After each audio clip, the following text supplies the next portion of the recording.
Hello and welcome to this episode of the Liner Notes Club podcast. I'm Phil, and today we're joined by Bev Bevan and Joy Strachan-Brain of Quill. Bev talks us through his remarkable career before joining Quill with The Move, ELO and Black Sabbath. He's contributed to so many classic records, and he also talks us through those massive ELO tours and time on the road with Black Sabbath. We then move on to talk about Quill and the musical vehicle for both Bev and Joy, the history of the band, and they seem to be as active as ever.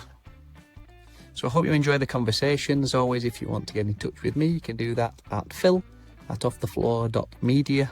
But in the meantime, enjoy this conversation with Bev and Joy.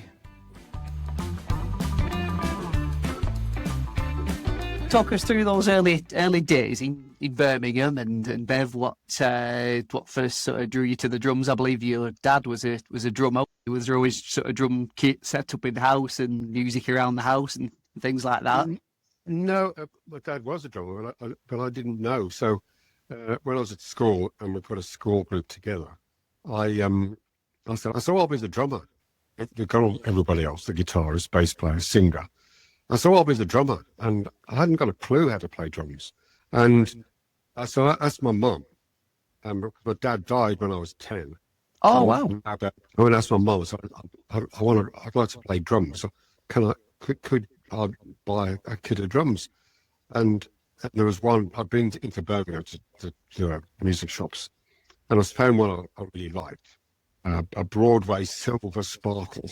And it was about 50 quid, which was a fortune, back then. That's 1962, I think, something like that. Anyway, I asked my mum, and she said yes straight away. So I thought, wow, that was easy. And it was only about 6 months later, and I felt I could play. And my mum, it was only then that my mum told me that my dad was a drummer during the wartime years. And his name was Charles Thomas Bevan, but the name of his band was the Bev Bevan Dance Trio. And so that's how I got my name as well. Wow. You were self-taught, more or less, were you? Absolutely, yeah. And never had a lesson or anything like that. I was fanatical about American rock and roll music. I mean, I totally fell in love. This was the time of obviously Elvis, Everly Brothers, Jerry Lee Lewis, Chuck Berry, Gene Vincent, Eddie Cochran. So I just loved all that music. I just played along to the records, really, and found that I could, keep time and stuff. So you were fairly active around the Birmingham scene then, getting in various bands and things like that? Yeah, so I got a job in Birmingham at a departmental store. We had a night school every, whatever it was, Thursday night. And I met a guy called Brian Hines, who turned out, who changed his name to Denny Laine. And he got a little band. And he came to see my little band play, and he really liked the way I played. And he asked me he said, look, let's form a new group, and we're going to call it Denny Laine and the Diplomats. And we did, and we started getting loads and loads of work. And by 1963, we were playing all the local pubs and clubs and whatever. Nearly got a record contract as well with Pie Records. Our main claim to fame was we opened for the Beatles at the Old Hill Plaza in 1963, and the Stones in 1964, and then Denny left to form Moody Blues. Wow. So what was the sort of transition there, going from that to the Move? How did that come about?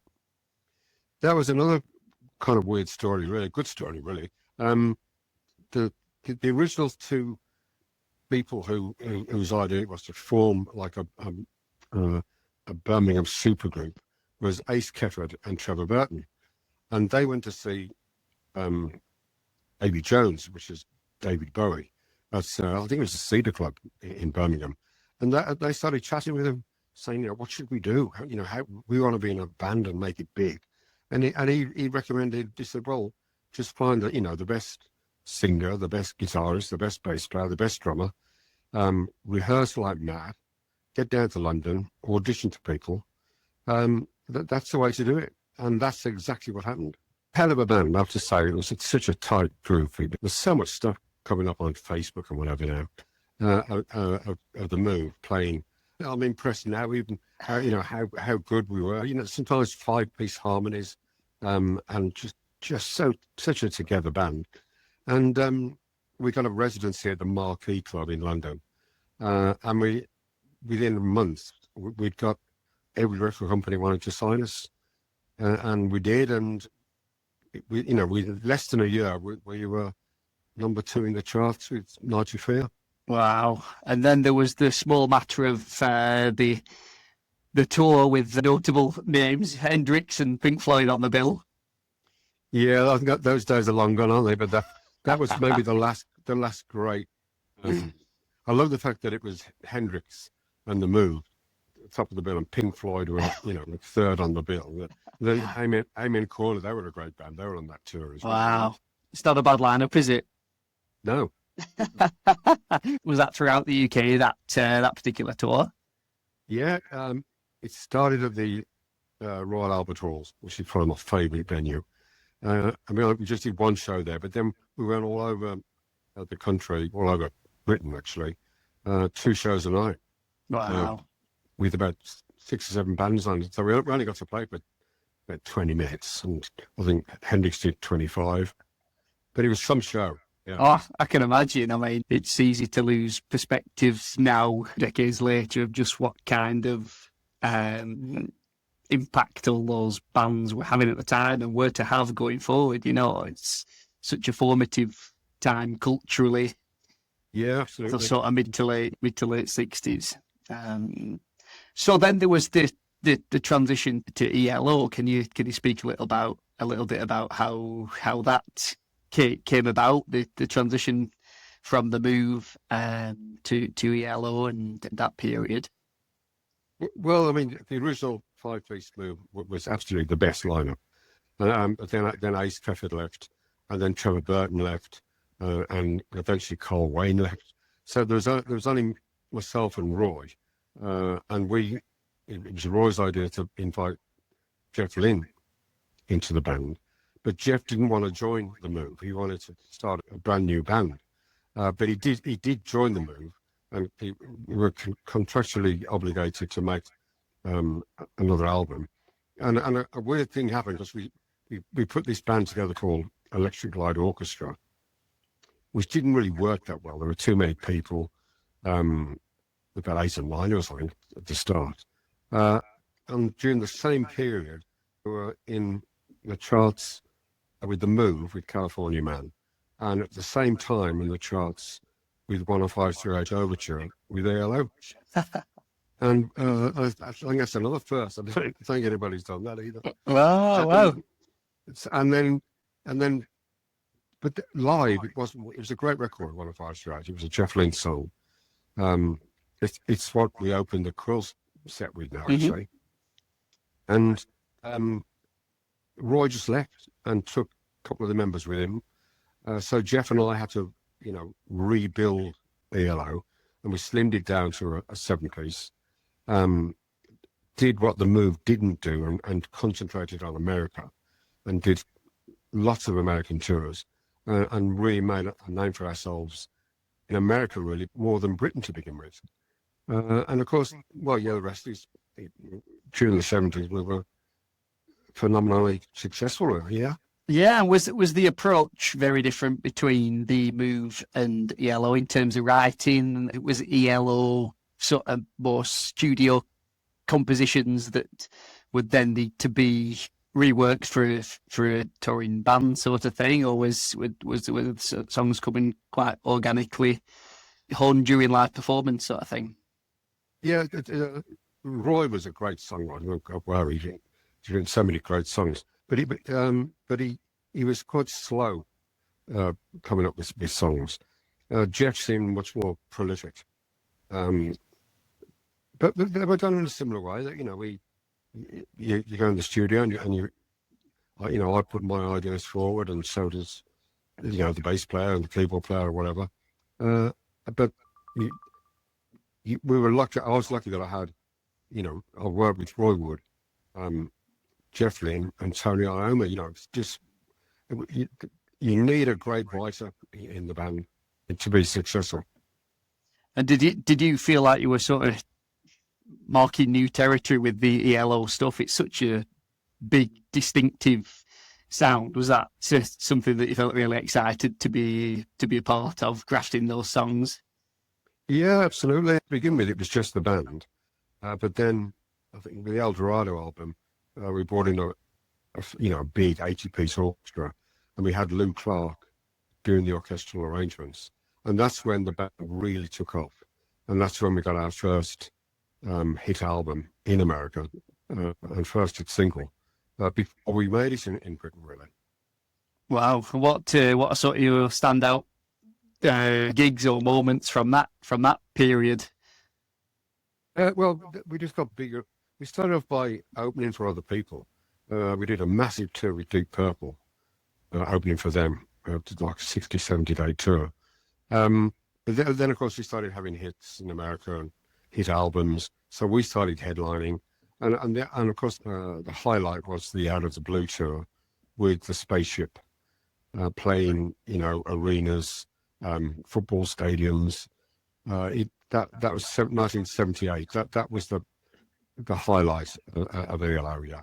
Yeah, I mean, sonically, it was always destined for that kind of scale. Some bands, I guess, command the arena settings, and yeah, those sort of massive sounding anthems are just, they're just totally born for that environment.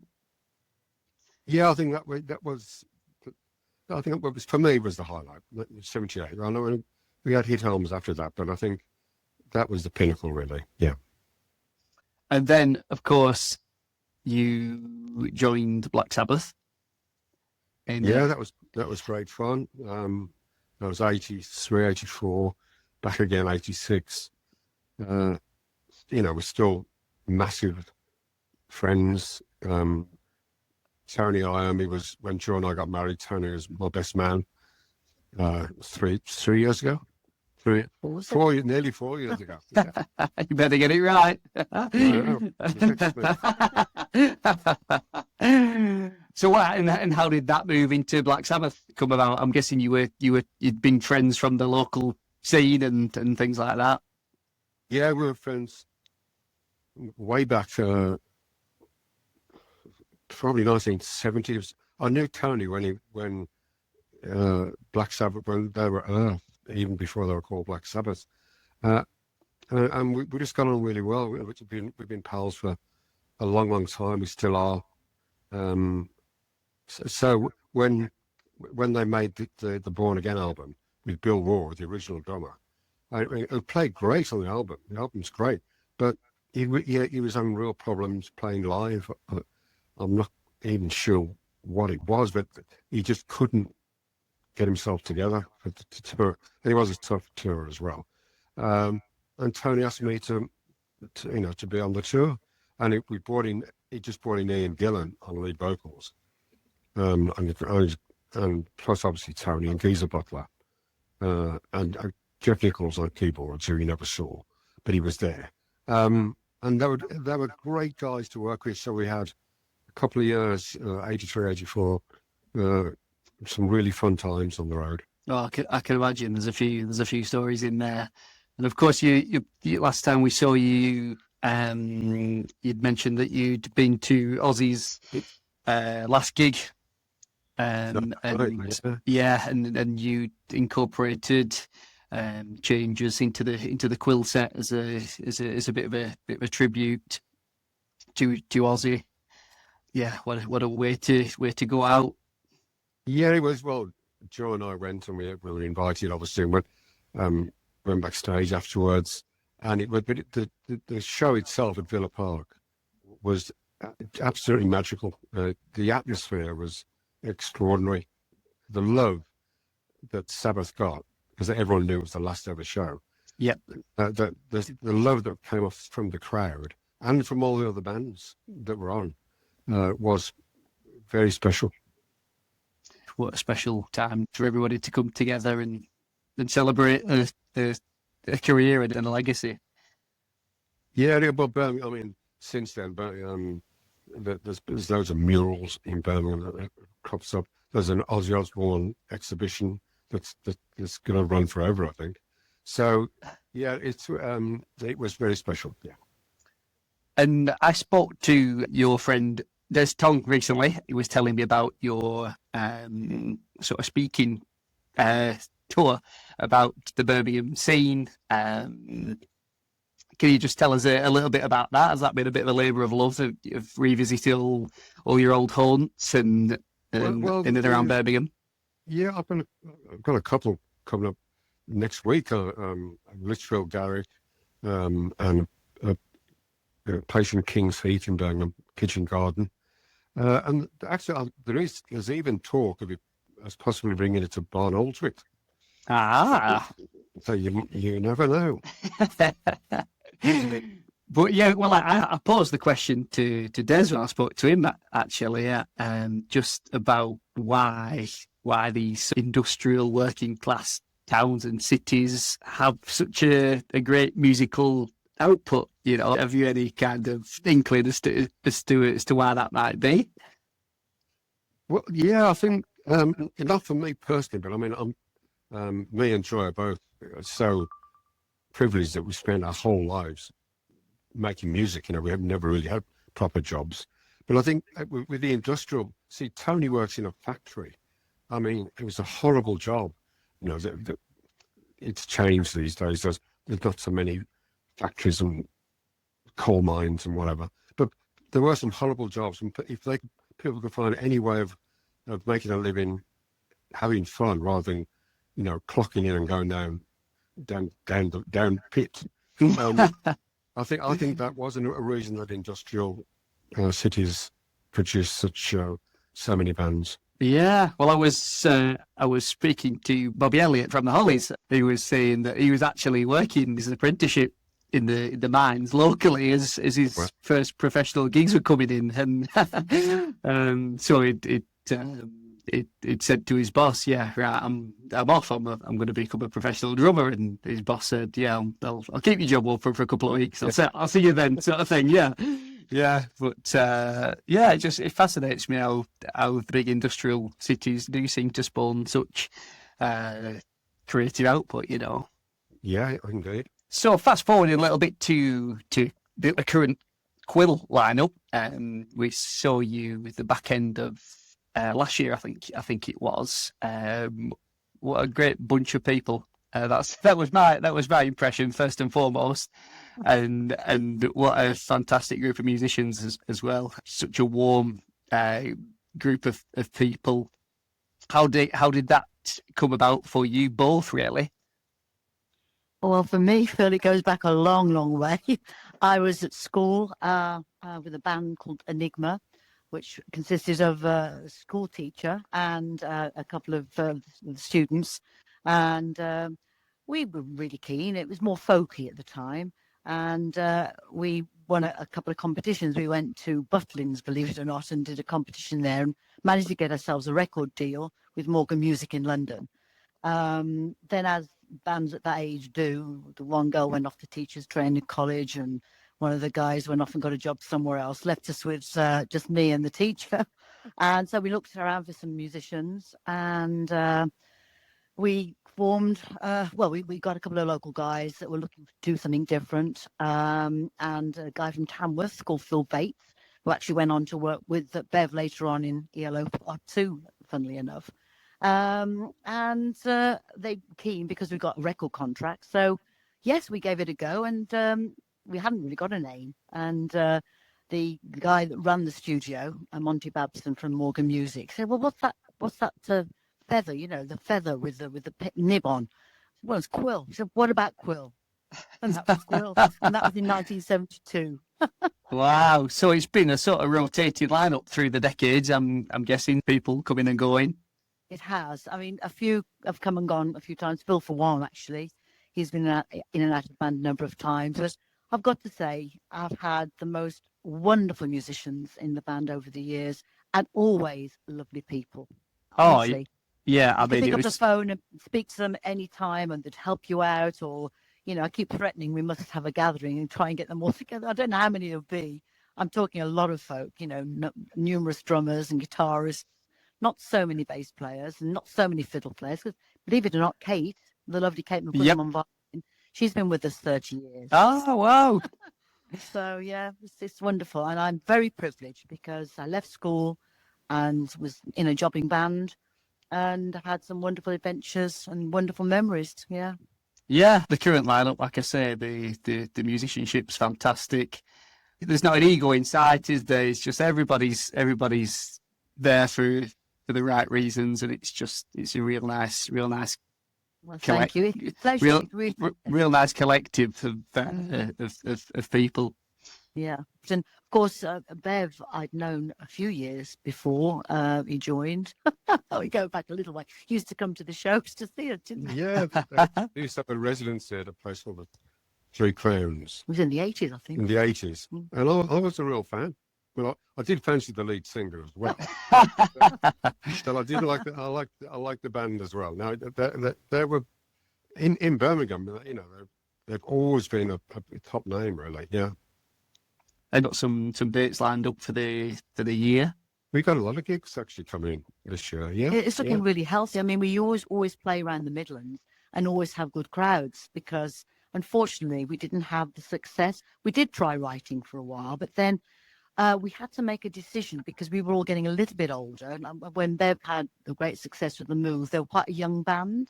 Yep. But when you continue in this business, you've got to find a way of making yourselves a living, especially when people start getting mortgages and things like that. So we had to make the decision to become really more of a covers band, which was unfortunate, really. I wish in a way we'd stuck it out and tried to write more. But in saying that, we've always put our own mark on them. We've always given them our own stamp. We haven't just copied a song. We've always sort of give it a Quill feel. Yeah.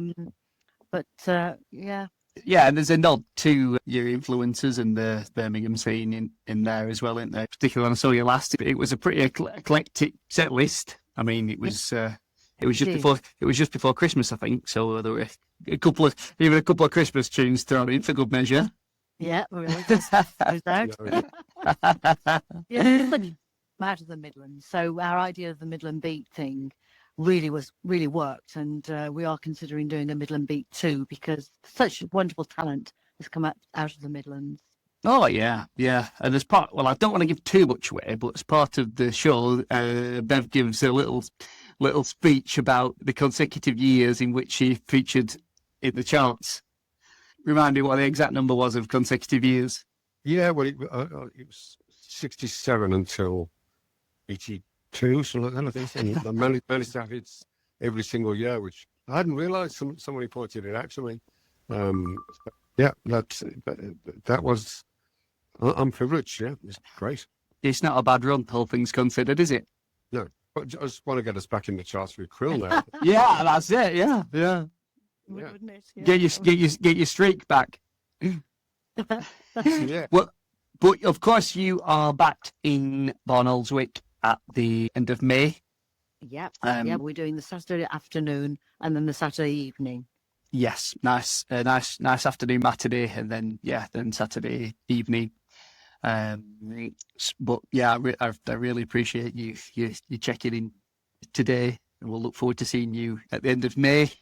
It's such a special, it's a unique place that Pete's got up there, and we're made so welcome. We love it, don't we? We love it, and I love the whole atmosphere of the place. We've done it a few times now. Yeah, and we have. And we're already talking about, again at the end of the year. So yeah, we love it. We do. Yeah, it's got its own thing going on, hasn't it? So intimate, and you're a matter of feet away from the front row sort of thing, and there's a lot of engagement. There's nothing to hide behind there, is there? Yeah. So we'll look forward to seeing you, and thanks so much for taking the time out for a chat today. Welcome, and we'll see you soon. See you at the end of May. Yes, we shall see you in the end of May. Thanks so much. Cheers, Phil. Cheers, Phil. See you later.